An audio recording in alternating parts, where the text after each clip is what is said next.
This is Olea europaea Swan Hill olive. And there are a lot of olive varieties in the world, but this one, at least in Northern California, is probably the most popular for landscape use, mainly because it does not fruit. And there are other non-fruiting varieties or low-fruiting varieties, but in our area, this is the most reliable one, and because of that, that's why I'm featuring it, because it truly doesn't seem to produce any fruit. There are some others that get substituted for this one occasionally, and unfortunately, they usually produce more fruit than people bargain for. And one of the big things with olives is, as a landscape feature, it has a very unique style, as we all know. Feels very Mediterranean in terms of the flavor and the shape, as well as the color of the leaves being gray green, and this multi-trunk feel that you see here.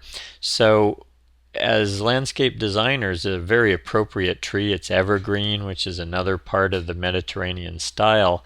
And but when you add the mess of some kind of fruit to it, all of a sudden it's not very desirable. So having something very reliable that's non-fruiting is a big deal as a designer, at least it is to me, because whether there's paving nearby or not, we just the typical olive, when it does produce fruit, becomes a very messy tree. So let's get into kind of what the characteristics are of this tree. The nice thing about olives, especially for residential design, is Swan Hill anyway, and this is a good picture of it here, not over pruned, whereas this one has been pruned. And do you see how it's got a clumpier, dense pieces to the limbs? That's where somebody has come in and kind of unevenly pruned it, or maybe over pruned it. And then what will happen is the branches that have been tipped become chunky and full, whereas the other photo that you saw has a little more uniformity throughout the plant, and which is how I like to prune it. Unfortunately, finding mature specimens of this plant that are reliable is hard in our area, and so these are the two that I was able to find. This is the live one, whereas the other photo was one that I'd taken a few years ago. So these plants light up very well. The multi-trunk is typically how they're sold. I don't know that I've ever seen a singular trunk on this particular plant.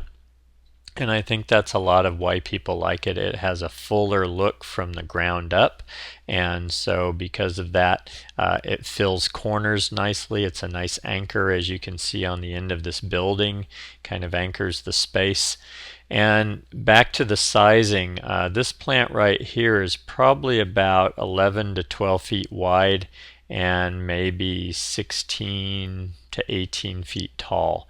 I've never seen a Swan Hill olive taller than 20 feet. I'm sure they can reach that, but I would tell you, in terms of design, to kind of count on them being 12 to 15 feet wide by 15 to 20 feet tall.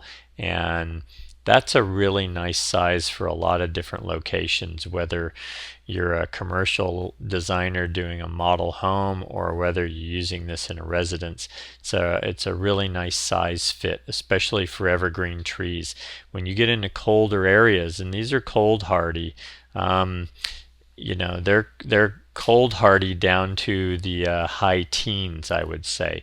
And there aren't a lot of evergreen, moderately sized trees that fit the bill for that. And that's another reason why this is such a good candidate for that type of use. And then, in terms of combinations with other plants, anything of the Mediterranean flavor.